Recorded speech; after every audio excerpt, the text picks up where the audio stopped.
La semana pasada habíamos estado viendo acerca de la organización molecular de los cromosomas humanos. Habíamos visto cómo estos se organizan a partir de una molécula de ADN asociado con un grupo de proteínas llamadas histonas.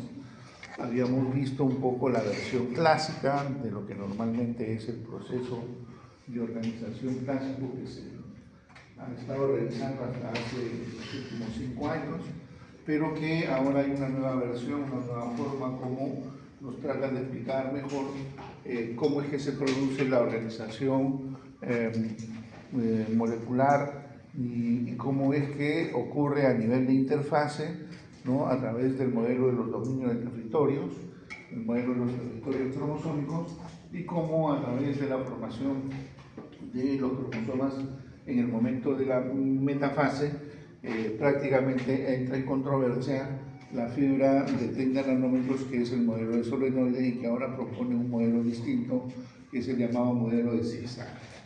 Pero lo importante, aparte de conocer la estructura molecular de los cromosomas humanos, es que ustedes tienen que recordar que los cromosomas humanos, para que puedan desarrollar sus funciones biológicas en nuestro organismo, requieren básicamente de que haya 3 elementos básicos del cromosoma que estén normales y que estén funcionando correctamente, ¿no? Nos referimos a los telómeros, a los centrómeros y a los orígenes de la replicación. Esos son los 3 elementos básicos para que las células puedan desarrollar funciones importantes como la de perpetuar el material hereditario durante el desarrollo del individuo y redistribuir el material hereditario entre generaciones sucesivas. Entonces, para que se puedan dar estas 2 funciones principales que realizan los cromosomas humanos, es importante estos 3 elementos que estén estructural y funcionalmente correctos: los centrómeros, los telómeros y los orígenes de la replicación. Bien, estos 3 elementos, de los 3 elementos, tanto el telómero como los centrómeros están constituidos por secuencias de ADN que son repetidas, ¿verdad? Secuencias de ADN repetidas. En el caso de los centrómeros son repeticiones grandes, es un ADN tipo satelital, y en el caso de los telómeros son repeticiones más pequeños, entonces constituyen un ADN de tipo mini satelital. Pero estas secuencias que tienen son secuencias altamente conservadas a lo largo de las distintas especies, cuanto a su estructura y en cuanto a su secuencia, porque estas regiones son importantes para mantener la estabilidad de los cromosomas, por eso que son secuencias altamente conservadas. Ahora, cuando revisamos un poco la distribución de la cromatina dentro de la estructura de los cromosomas, vamos a ver que cuando se hacen las técnicas de bandas G, hay una parte que se va a teñir más oscuro y una parte que se va a teñir más claro. Entonces vamos a tener las bandas G claras y bandas G oscuras. Entonces ahí hay una forma de distribución distinta de la formación de la estructura del ADN, que forma parte de las bandas G claras y de las bandas G oscuras, que son muy importantes con respecto a esta organización de los lazos o lazadas o bucles de ADN. Entonces, estos bucles o lazadas de ADN, cuando forman parte de la estructura del cromosoma, su compactación y su forma como se van a estructurar es distinto en una banda G clara que en una banda G oscura.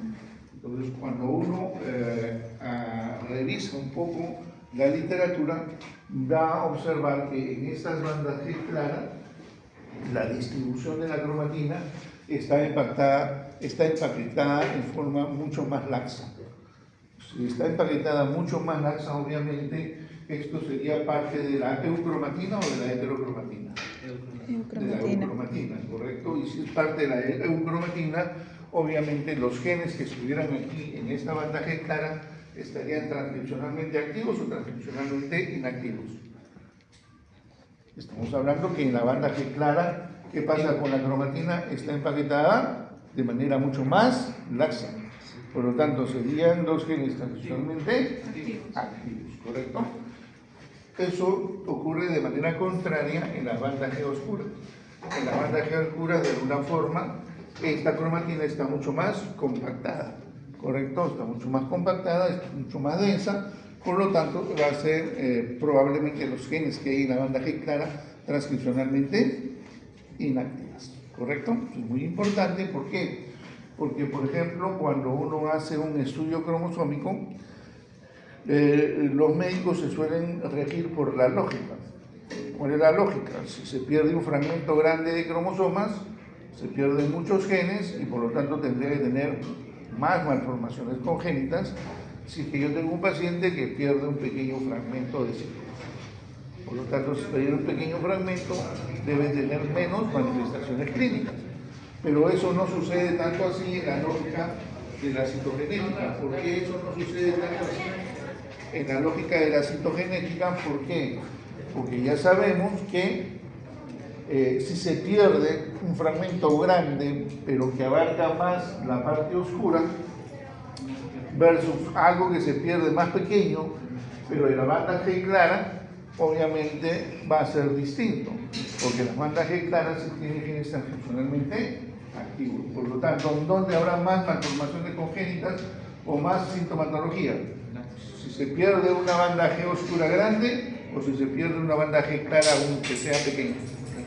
La banda clara. Entonces la lógica no funciona como que normalmente si se pierde un fragmento grande de un cromosoma, obviamente debe de haber mayor cantidad de manifestaciones clínicas. Todo eso va a depender si lo que se pierde o se altera corresponde ya sea a las bandas G claras o a las bandas G oscuras. Bien, hecho esta aclaración y esta parte introductoria, una de las partes muy importantes que tenemos que revisar es acerca de los telómeros. Probablemente cuando ustedes han llevado sus cursos de biología celular o biología general, o lo que conocían un poco de los telómeros, les decían que los telómeros son los extremos de los cromosomas, ¿correcto? Y eso es verdad, los telómeros son los extremos de los cromosomas. Pero vamos a ver que en realidad los telómeros son mucho más allá de los extremos de los cromosomas. Vamos a ver que es una región muy importante, especializada del cromosoma, que cumple varias funciones importantes dentro de la fisiología celular. En principio, estos telómeros, que son los extremos de los cromosomas, están constituidos por repeticiones de un hexanucleótido, o sea, 6 nucleótidos que se repiten permanentemente. Ese hexanucleótido es la timina, adenina, guanina. Ese hexanucleótido se está repitiendo centenas y miles de veces en el extremo de los telómeros, tanto del brazo corto como del brazo largo de los cromosomas. ¿Okay? Entonces, como vemos aquí, vamos a ver que hay ese hexanucleótido que se está repitiendo, ¿no es cierto?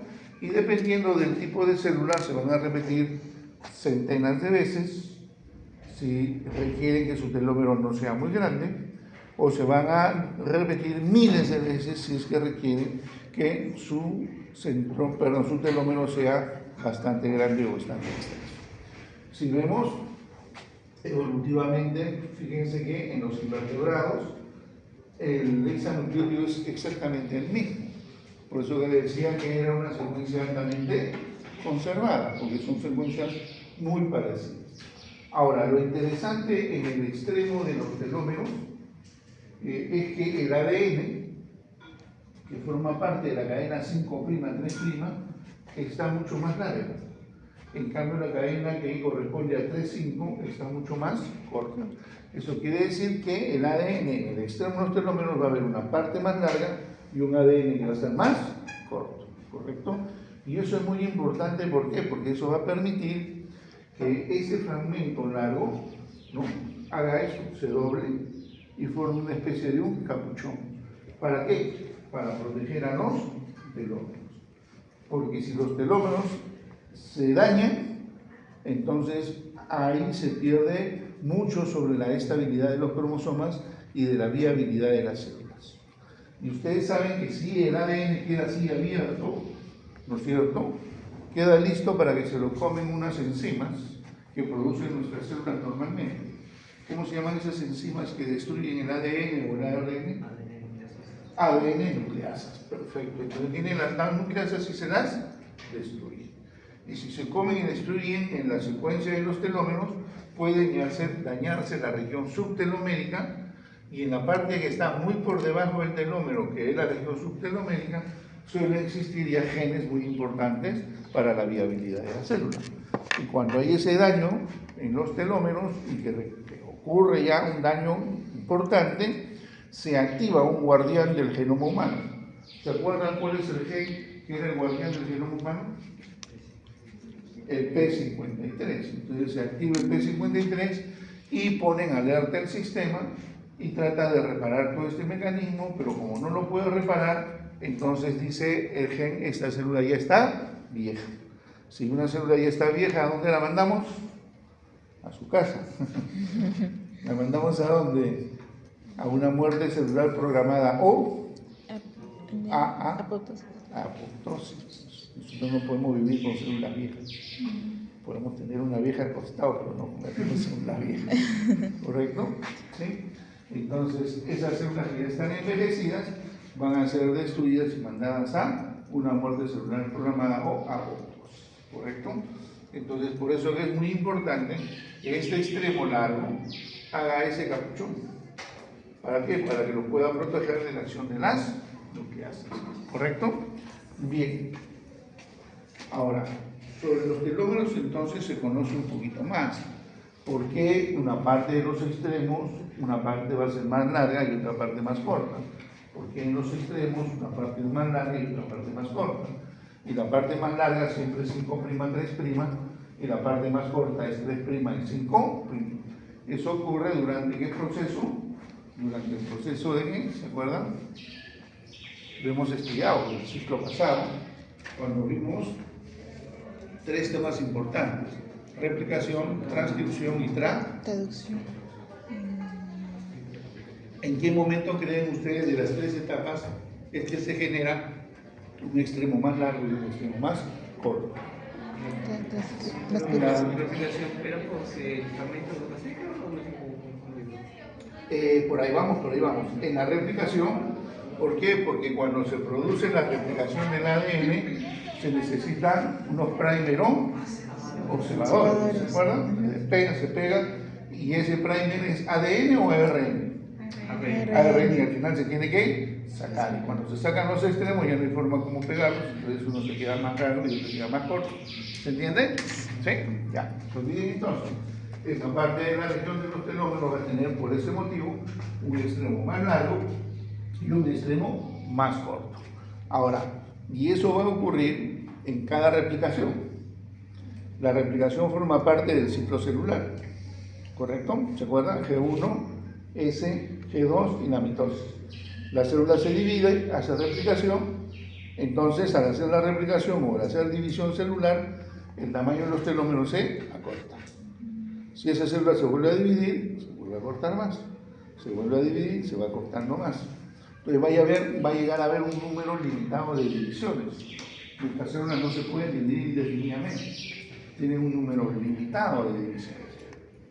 Más o menos, según un investigador Hayflick, dice que el número de divisiones que tienen nuestras células somáticas está entre alrededor de 56 a 70 divisiones. Que luego de ese número de divisiones, el telómero se ha cortado tanto que ya la célula está envejecida. Y si está envejecida, ¿a dónde va? Ya sabemos a dónde va, ¿verdad? Va a muerte celular programada o apoptosis. ¿Correcto? Entonces no puede vivir mucho más de un tiempo limitado de divisiones.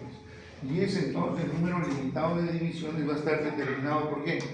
Por el tamaño de los telómeros. ¿Sí? Si el tamaño de los telómeros es más corto, esa célula vive más o menos. Menos. Si el tamaño de los telómeros es más largo, esa célula vive más o menos. Por lo tanto, las células de nuestro organismo que tienen que vivir más tiempo y que se tienen que dividir constantemente, tendrán un telómero más corto o más largo. Más largo. Por ejemplo, ¿qué células conocen ustedes que se están dividiendo constantemente o que se están renovando permanentemente? La piel, obviamente. Entonces ahí el tamaño telómeros de los cromosomas de la piel suelen ser un poco más largas. Otras son las células de la médula ósea, ¿verdad? Ahorita se están dividiendo y produciendo células maduras, elementos sanguíneos, y entonces ahí el tamaño de los telómeros también suele ser más largo. En las células de la placenta, pues se tienen que proliferar y dividir permanentemente para nutrir al bebé, también van a tener un tamaño largo de los telómeros. Entonces, cuanto más divisiones es necesario la célula que tenga para su naturaleza biológica, el tamaño de los telómeros tendrá que ser mucho más largo. ¿Okay? Porque en cada división celular el tamaño de los telómeros se va acortando. Eso ocurre de manera natural o normal. ¿Por qué se ocurre ese acortamiento? Porque ocurre la replicación del ADN, ¿no? Y en el ADN, cuando se replica, ya sabemos qué va ocurriendo con la parte de los extremos. Por eso que la longitud de las repeticiones está relacionado con el envejecimiento celular y el daño celular, ¿correcto? Entonces, a cada momento que hay una división, se va cortando el tamaño de los telómeros, y cuanto más divisiones tenga la célula o cuanto más vieja tenga la célula, el tamaño de los telómeros será más corto, ¿okay? Más corto. Entonces, hasta ahora ya se sabe un poquito más de los telómeros, y entonces ya no se habla de que son los extremos nada más de los cromosomas, sino que se dice que son estructuras especializadas que forman los extremos de los cromosomas eucariotas, y en ADN telómero son regiones, como ya sabemos, no codificantes. Son no codificantes, ¿por qué? Porque el ADN repetido. Acuérdense, el ADN repetido es no codificante por lo general, ¿correcto?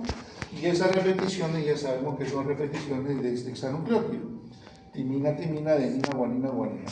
Que estos se van a repetir en tándem. En tándem significa uno seguido de otro, ¿correcto? No están dispersos. Entonces, termina uno, sigue el otro, sigue el otro, sigue el otro, ¿correcto? Y que el número de repeticiones va a depender de la naturaleza biológica de la célula. Hay algunas células, por ejemplo, el promedio de nuestras células somáticas, el tamaño de los telómeros es 10 kilobases, ¿no?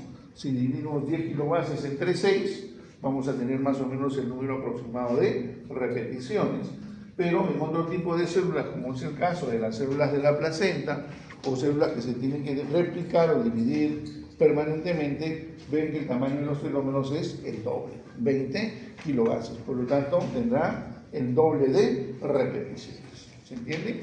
Entonces, el tamaño de los telómeros de los cromosomas es igual en todas nuestras células. No. Pregunta del examen de transición. Anoten, eso sí bien. Entonces, desde el punto de vista estructural, desde el punto de vista estructural, habíamos dicho que el ADN, que forma parte de la estructura de los telómeros, una cadena va a estar mucho más larga y una cadena va a estar mucho más corta. La cadena que está más larga es la cadena rica en guanina, la que tiene timina, timina, adenina, guanina, guanina, que va en sentido 5'3'. Y esto ocurre, ¿por qué? Porque este fenómeno se da normalmente por el proceso de la replicación del ADN. En el momento que se remueven los intrones, hay regiones en los extremos que no se pueden empalmar. Y entonces esto es así, ¿para qué? Para que pueda este extremo, que está mucho más largo, hacer este loop, doblarse, formar este casquete, y a través de la formación de esta estructura, de este casquete, ¿no?, lograr que las nucleasas no puedan destruir el ADN. Entonces es una manera de cómo el telómero de nuestras células se protege. Normalmente cuando el ADN, normalmente que es de doble hélice, ¿no es cierto?, se producen puentes de hidrógeno entre adenina con timina, guanina con citosina. Son enlaces de dos nucleótidos, ¿verdad? Entonces aquí tenemos que hay dos nucleótidos.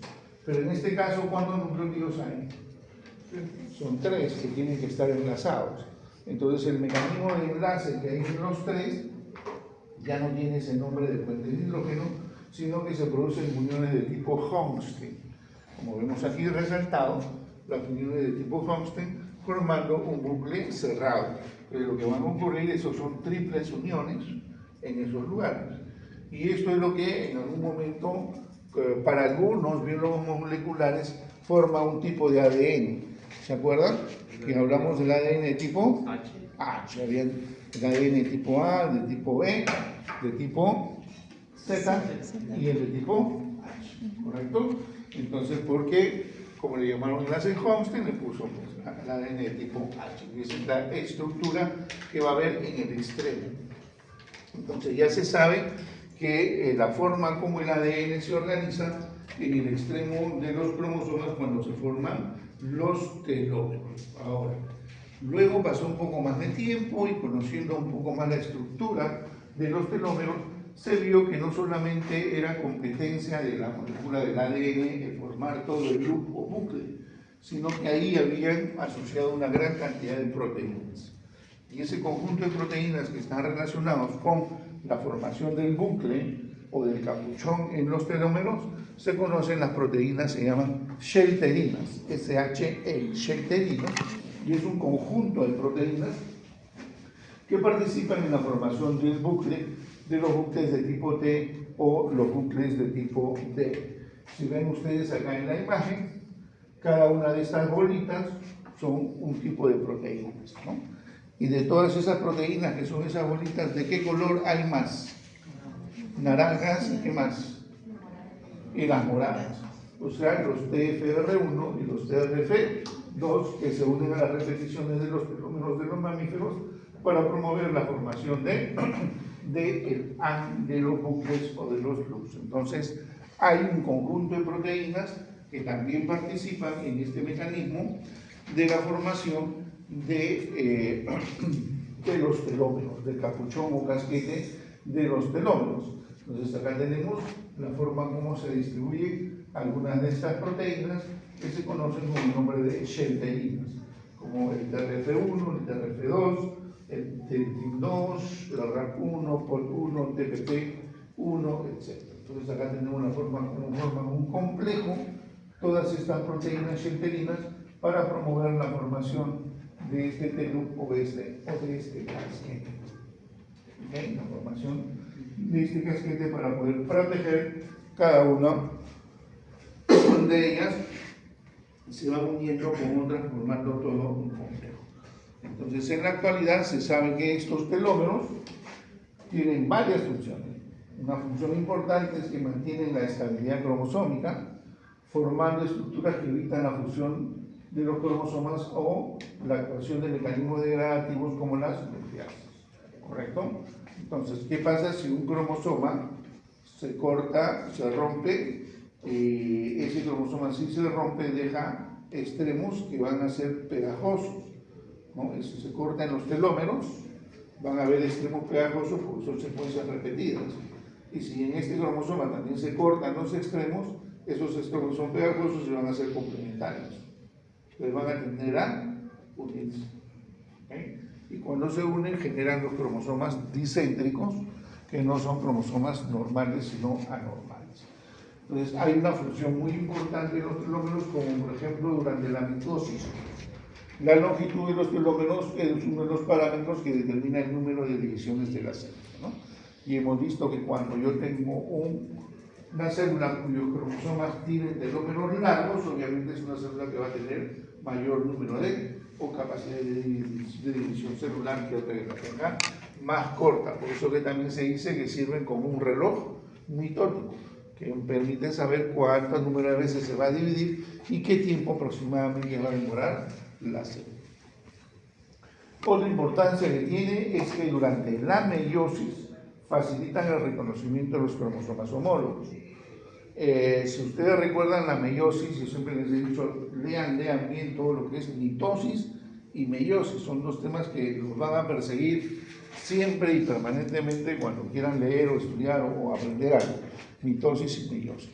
Si recuerdan, en la meiosis hay meiosis 1 y meiosis 2. Y en la meiosis 1 hay una profase bien larga, ¿verdad? La profase 1.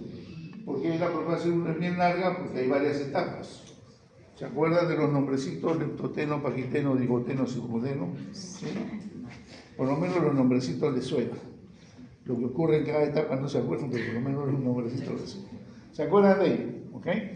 Entonces, durante la profase 1 ocurre el reconocimiento de los cromosomas o apareamiento de los cromosomas homólogos, es decir, el cromosoma 1 se busca con el otro cromosoma 1 y hay un apareamiento entre los cromosomas homólogos, el 2 con el 2, el 3 con el 3, el 4 con el 4 y así sucesivamente se van reconociendo los cromosomas. Pero ¿cómo se reconocen y cómo llegan a decir tú eres 2, tú también eres 2, ahora nos juntamos? Es a través del reconocimiento de los extremos, a través de los telómeros. Por lo tanto, si los telómeros están estructuralmente bien formados, no están dañados, facilita su reconocimiento. Pero si hay daño en la región de los telómeros, puede también alterar el proceso de reconocimiento y del apareamiento de los cromosomas homólogos y el entrecruzamiento que suele ocurrir, que se llama crossing over, durante la meiosis 1. ¿Ya? Entonces ahí también juega un rol muy importante. Y por otro lado, se ha visto ahora último, cuando se desarrolló el problema del síndrome de inmunodeficiencia adquirida, el SIDA, las infecciones por VIH, se vio que juegan un importante papel en alteraciones como por ejemplo en el desarrollo de la carcinogénesis o durante la infección por el VIH. ¿Por qué? Esa es tarea de ustedes para ver por qué los telómeros juegan un rol importante durante el desarrollo de la enfermedad de la VIH o inmunodeficiencia humana. Bien, aquí hay algo que es muy interesante. Ya sabemos que cada vez que la célula se divide, el tamaño de los telómeros se va achicando. Se divide, se va achicando, se divide, se va achicando, y por lo tanto esta célula va a tener un número limitado de divisiones. Porque cuando se acorta tan pequeño, ya estamos cercanos a la región subtelomérica, el MP53 determina que esta célula ya está envejecida y la manda a apoptosis. ¿Correcto? Entonces eso ya lo sabemos ahora. Pero en el año 2000 más o menos aproximadamente, por ahí, fines de los 90, un grupo de investigadores empezaron a estudiar el comportamiento de los telómeros de los cromosomas humanos y descubrieron algo muy interesante. Descubrieron una proteína que era capaz de recuperar el tamaño de los telómeros. O sea, si los telómeros se acortaban, esa proteína, que es una enzima, la volvía normal a su posición. Por lo tanto, ¿esas células llegarían a envejecer alguna vez? No, ¿verdad? Pues tendrían permanentemente recuperando su tamaño y por lo tanto siempre van a tener capacidad para poderse dividir. Y descubrieron esa proteína, y esa proteína o esa enzima se llama la telomerasa. Entonces, la telomerasa es una proteína que es de una naturaleza ribonucleica compleja mayor, de 300 kilodaltons, que tiene dos subunidades, una subunidad catalítica, que es la que están viendo aquí de color celeste medio verdoso, que es la subunidad catalítica o TRT, que es la parte que va a tener la actividad enzimática de la proteína telomerasa. Y esa actividad enzimática que tiene esta proteína, esta enzima, es la actividad de tipo reversa transcriptasa. ¿Por qué tiene esa capacidad de reversa transcriptasa o esa funcionabilidad de reversa transcriptasa? Porque la otra subunidad que forma parte de la estructura de la telomerasa es esto que está en color rojo, que es el ARN. Entonces tiene una parte que es una proteína en su estructura y una parte que es ARN. Y este ARN, las secuencias son complementarias a las de la secuencia de los telómeros. Entonces, cuando la telomerasa quiere alargar el tamaño de los telómeros, tiene el ADN, pero se une con un ARN. Y a partir de este ARN tiene que sintetizar más ADN. ¿Eso se puede? Sí, siempre y cuando la enzima tenga ¿qué función? ¿Qué función tendría que tener para que a partir de ARN se pueda sintetizar ADN? Reversa transcriptasa, la función de transcriptasa reversa. Por eso que tenganlo bien en cuenta. Cuando ustedes lleven sus capítulos sobre microbiología, sobre virus, hay virus que tienen ADN. y hay virus que tienen ARN. Entonces, cuando el virus tiene ADN, para poder vivir, lo que hace es, se une a los receptores de membrana de las células, ingresa y utiliza nuestro sistema para que pueda replicarse y vivir, porque en nuestro sistema tenemos ADN y todo lo demás. Entonces hay uso de ADN con ADN, se pueden complementar y empieza a haber la replicación. El ADN del virus se integra al ADN humano y entonces durante la replicación se replica todo. Pero ¿qué pasa con los virus que son ARN? Los virus ARN, para poder vivir, también tienen sus receptores, se meten dentro de la célula, pero ahí tienen un problema, porque el ARN no se puede meter con el ADN, ¿no es cierto? Entonces, para que el ARN se integre con el ADN, estos virus tienen unas enzimas que son reversa, y hacen su ADN viral y ahí ahora se integran. ¿Okay? Entonces, todos los virus que son RNA, básicamente tienen esa enzima que es reversa transcriptasa, como por ejemplo el virus del VIH, como por ejemplo el virus del COVID, ¿verdad?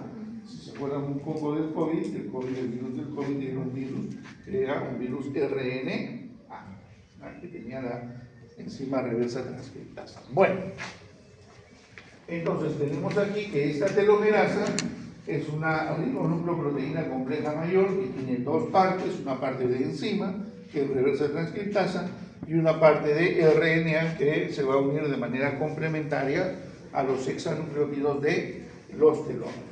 ¿Con qué finalidad? De alargar la cadena, ¿no es cierto? Y de recuperar el tamaño de los telómeros. Entonces, se pensó de que descubriendo esta telomerasa se había descubierto la posibilidad de mantener las células siempre vivas. Y si mantenemos las células siempre vivas, siempre jóvenes, aparentemente se podría haber pensado que ya se llegó a conseguir la proteína relacionada o la molécula relacionada con la eterna juventud. Entonces, ahí los científicos dijeron, esta la purificamos, la ponemos en capsulita, la patentamos y la hacemos. ¿No? Todo el mundo nos va a comprar, obviamente. Pero el funcionamiento de la telomerasa en vivo tiene otro tipo de funcionamiento. En principio, normalmente en nuestras células, los niveles más altos de actividad de la telomerasa ocurren en el momento en el que se forma el huevo cigoto. Porque cuando tenemos el espermatozoide que fecunda el óvulo y se forma el huevo cigoto, a partir de esta célula que es el huevo cigoto, se forma un ser humano, ¿no es cierto?, que tiene miles de millones de células. Por lo tanto, esta célula se va a dividir permanentemente durante estos 9 meses de gestación. Y entonces la actividad de la telomerasa tiene que estar súper activa, porque la célula se va a seguir dividiendo. Si no estuviera activa, se acorta y ya no pasa nada, ¿correcto? ¿Se entiende? Entonces, en el momento que uno es fecundado, se activa esta enzima y permanece muy alta y muy activa en el periodo embrionario, ¿correcto? Cuando uno es embrión, luego cuando es feto, siguen todavía en proporciones muy altas, pero cuando ya uno va a nacer empieza a disminuir la producción de esta enzima. Entonces, cuando uno nace, los niveles de la telomerasa bajan drásticamente y solo permanecen activos en algunos tipos de nuestras células. Por lo tanto, es ese tipo de curva que suele nuevamente hacer o que suele hacer la actividad de la telomerasa. Entonces, cuando nuestro organismo ya no requiere de la telomerasa, el gen que estaba muy activo lo inactiva, ¿no? Y hemos visto en la semana pasada algunos mecanismos que puede utilizar las células para inactivar, como los mecanismos epigenéticos, ¿no es cierto?, con los cuales silencia algunos tipos de genes. Entonces, eso es lo que ocurre normalmente con la acción de la telomerasa. Ahora, esta telomerasa es una enzima que actúa de una manera distinta a la lógica que uno puede tener.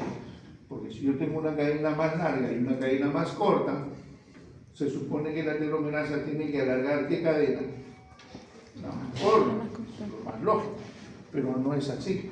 Alarga la cadena más larga. ¿Por qué? Porque de la siguiente manera, tenemos aquí la cadena larga y la cadena corta. Entonces la telomerasa que está de color verde, a través de su ARN, se une a la cadena más larga y empieza a alargar la cadena pero alargar la cadena más larga. Y la sigue alargando, ¿para qué? Para que cuando la alarga un determinado número de nucleótidos, puede ingresar un primer observador. Y si ya ingresa un primer observador, nuestro propio DNA recupera la cadena más corta. ¿Se entiende? Esa es la forma como actúa y funciona la telomerasa, mientras que esté activa. Y de esta manera, al recuperar el tamaño de los telómeros, esta célula se puede seguir dividiendo y dividiendo. Lamentablemente, los investigadores dieron cuenta pues, que esto de la telomerasa no funcionaba como para decir que se trataba de la proteína de la eterna juventud, que la podíamos volver capsulita y poderla hacer, porque normalmente la telomerasa se iba a inactivar en el ser humano.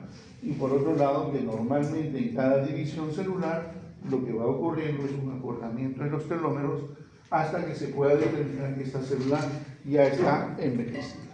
Entonces, en cada replicación, ¿no?, se van acortando de 50 a 200 pares de bases en cada división celular, y este acortamiento, después de un número determinado de divisiones, va a determinar que la célula ya está envejecida y por lo tanto vaya a apoptosis. Pero, ¿qué es lo que encontraron interesantemente estos investigadores? Que si bien es cierto, normalmente en un ser humano la telomerasa está inactiva en gran proporción y no funciona de una manera muy adecuada, principalmente la poca telomerasa que tenemos, descubrieron que en algunos tipos de células que se están dividiendo permanentemente, como por ejemplo en qué tipo de enfermedad las células se dividen permanentemente se están dividiendo, en el cáncer. Entonces estudiaron el cáncer de vejiga, cáncer de pulmón, el cáncer de colon, diferentes tipos de cáncer, y vieron que en esos tipos de cáncer las células cancerosas tenían la telomerasa activa. Por eso que les permitía dividirse permanentemente y lograr lo que se llama la inmortalidad celular, que es la capacidad que tienen las células para dividirse constantemente. ¿Okay?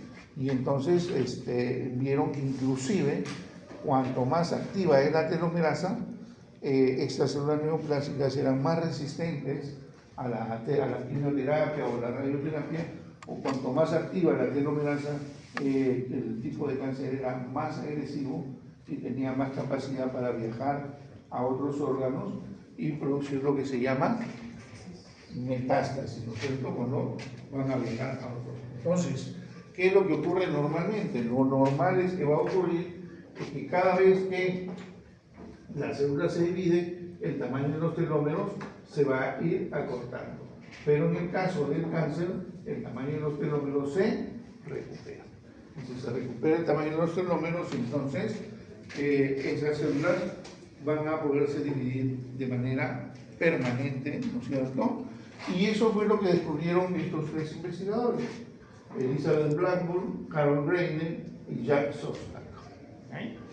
Ellos descubrieron no solo la estructura y el funcionamiento de los telómeros, sino también la telomerasa, y en sus estudios publicaron que eran factores centrales en la biología del cáncer, en las células madre, en el envejecimiento celular y en la disqueratosis congénita. Entonces se vio que había una relación entre la telomerasa y el cáncer en la mayoría de los tumores humanos, que se sobreexpresa esta enzima y por lo tanto se sobreactiva y va a permitir que las células se dividan permanentemente.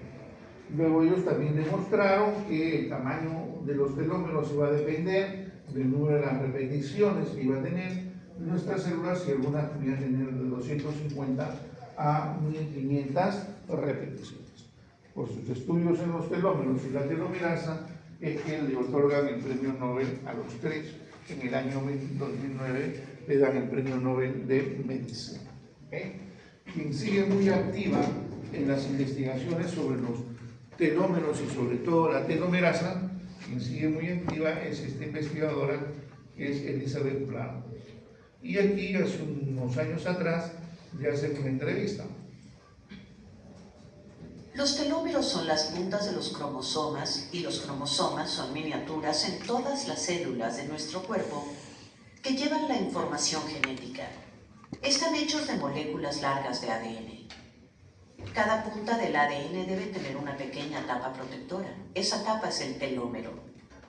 Y protege de verdad al cromosoma, de manera que protege el material genético. Si uno no tiene una tapa protectora adecuada porque se ha desgastado con el tiempo y repentinamente esta deja de funcionar, las células no funcionan adecuadamente y se enviarán señales equivocadas entre sí y a otras células a través del cuerpo. Nos interesa mucho saber cómo se relaciona el desgaste de los telómeros con la salud. En parte porque queremos saber, ¿es solo un biomarcador? ¿Es solo un indicador y en realidad están ocurriendo otras cosas? ¿O qué tanto deterioro está causando en la salud que luego son vistos como incrementos en las enfermedades crónicas del envejecimiento? Pero ya tenemos una idea clara de que está causando al menos algunos de los riesgos de que la gente sufra de enfermedades crónicas del envejecimiento. Las tres grandes: diabetes, cáncer y cardiovasculares. Y claro, cada vez pensamos más en la demencia a medida que la gente envejece. Y la escasez de telómero que se puede ver predice una mayor posibilidad de que alguien muera en el futuro. No es un efecto insignificante. Nuestras células tienen cierta cantidad de una enzima. La llamamos telomerasa y reconstruye los telómeros. Desafortunadamente, no lo hace muy bien en los humanos. Está bien, nos da a la mayoría una buena y larga vida, pero a veces no funciona muy bien. Y puede haber muchos otros procesos que estén desgastando los telómeros. La telomerasa puede reconstruirlos con ayuda de muchos otros factores en las células. Lo que quisiéramos saber es cómo podemos ayudar en ese proceso de reconstrucción. Nos ha interesado mucho el papel que juegan la nutrición, el ejercicio, lo que comemos. ¿Qué papel juega eso en el mantenimiento de los telómeros? Sabemos que el mantenimiento de los telómeros juega un papel en nuestra salud. Lo que más les interesa a todos es ¿cómo será su salud? Eso tiene un nombre genial. Se llama ciclo de buena salud. Es la expresión que se refiere al tiempo de vida en que se disfruta una vida saludable sin debilidad, enfermedad ni incapacidad. Todos queremos que nuestro ciclo de buena salud sea lo más cercano posible a nuestro ciclo de vida. Volvemos a lo básico: ejercicio, buena alimentación, tratar de reducir el estrés, reconociendo que es inevitable controlar todo tipo de estrés severo crónico. Es muy emocionante encontrar personas con ideas parecidas, con objetivos y ambiciones similares. Y cuando coinciden es maravilloso, porque al problema se le enfrentan distintas fortalezas. Aportamos fortalezas como nuestra investigación, especialidad y profundo conocimiento adquirido con los años sobre cómo funcionan los telómeros. Y este aporte aumenta mediante interacciones con nuestros estudios. Todo esto tiene un impacto en la salud humana y el estar saludable. Shaklee tiene un objetivo de salud humana y bienestar. Así que Shaklee también está jugando un papel muy relevante. Tener esa posibilidad de poder actuar y recibir el apoyo de Shaklee para que suceda inmediatamente es muy importante para nosotros. Cuando se unen dos fuerzas muy distintas, pasan cosas buenas. Estoy feliz porque esto será algo que nos permitirá conseguir grandes avances.